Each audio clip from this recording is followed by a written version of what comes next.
So the other day I was changing out the water pump on my motorcycle here, which is a GL 1100, or possibly at this point I think it might be the engine, at least might be a GL 1000.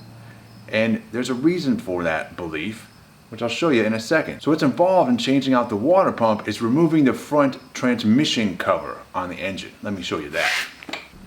So the transmission cover is located on the bottom of the engine down here. On the transmission cover reside both the oil filter and the water pump housing right there. So in order to get to the water pump, you have to take this whole front section here off. And it's just about that section right there by like that. So that all comes off. And then within there, you find... Alright, so if we look back at the inside of this cover, right here, sort of take note of what's in there. And I've got another cover over here. So take a look at this. This is a neutral switch indicator, and I'd like to put that on my bike. This is off a later model Goldwing, and I have the wiring and everything for that on my bike, so I'd like to be able to actually put this on the bike. And so the difference over here, in order for me to actually do that, it's basically right here. I gotta switch out this little mechanism over in here, and it's got a little fork guy right there, and there's a bolt right there, and then this has this weird round plate thing right there. On the other one,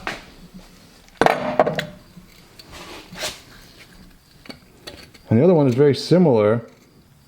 It's got that fork on the side, it's got a bolt over there on the other side, and it's got the spring in the middle, and then in the middle where that plate thing was, it's got another little fork thing. You can kind of see right there, and that attaches to the little bar on the back side of that transmission cover. And so I think I can swap these out. I'm going to take the one off of here, the spare engine, and see how easy it is to get off and what O-rings and that are involved. Then we'll contemplate moving it over to the other one. All right, so it looks like we got 3 bolts to hold this thing on. There's one there, there's one there, and there's another one back here behind this lever. So they're all 10 millimeter. Let's start with this guy here. This is how it's set up. It fell apart on me, and I put it back together here. But it's kind of neat to go through this, because you can be like, this little guy falls into that groove right below it. So that if I rotate this up, that's neutral. It's just in this little groove right here.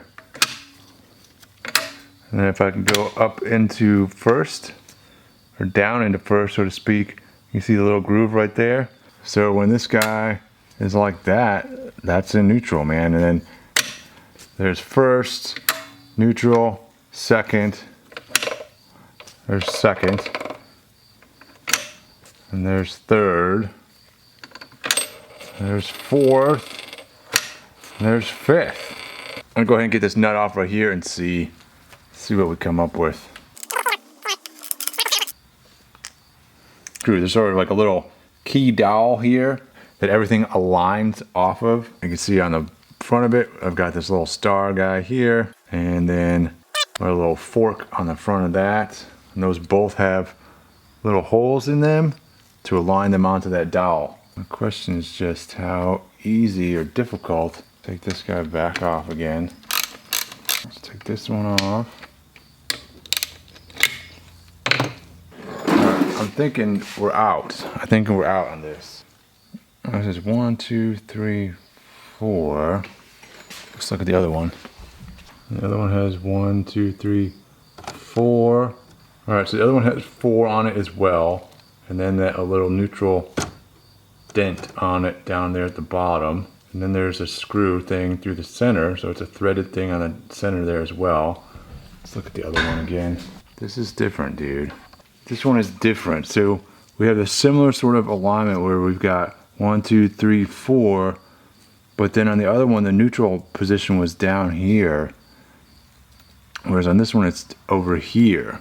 I'm afraid that's a significant difference. It may not be. And then this, I'm not sure. It looks like these are just pressed. This little plate is like pressed on to these dowels back there. It seems to be the only thing holding that on there. All right, so the dowel setup on this engine is different than the one on the other engine. The orientation of where the little neutral notch there is in a completely different spot on the other engine. And in order to get this part off, this is like pressed on there from this point forward. And I'm really concerned about the notch orientation. The rest of it is, like these arms and everything are a different design, but it's not that much different that you could account for the difference in the placement of this notch.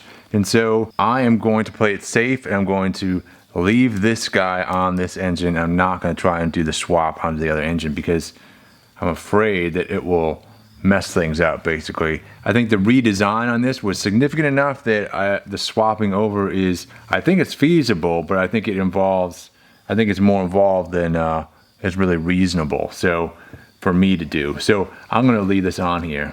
Now on mine, I've realized for a while that it doesn't have a neutral switch, and so when I was taking this front cover off, I thought, hey, maybe I can just swap covers or figure out what's going on with the neutral switch while I'm in there. I thought maybe the wire had just been pulled out or something, because this is a second-hand engine. I bought just the engine by itself, but it was sold to me as a GL 1100 engine. It had valve covers that said GL 1100 on them. So I had no reason to suspect that it was anything other than an 1100 until I took off this transmission cover, and then I realized that there's no way for this engine to have a neutral switch indicator on the front transmission cover like they do on the 1100s. Then I looked up parts diagrams, and I realized that the GL 1000s did not have a neutral switch on the front cover there, on that transmission cover. So I'm thinking I might have a GL 1000 now engine in here, which made it up just fine to the swing axle and everything, so that's interesting. So that's my dive into an interesting tidbit that I found while I was doing the water pump on this particular Goldwing that I've got here, whatever it may be. So thanks for watching, hopefully that's helpful, and keep on wrenching. See you next time.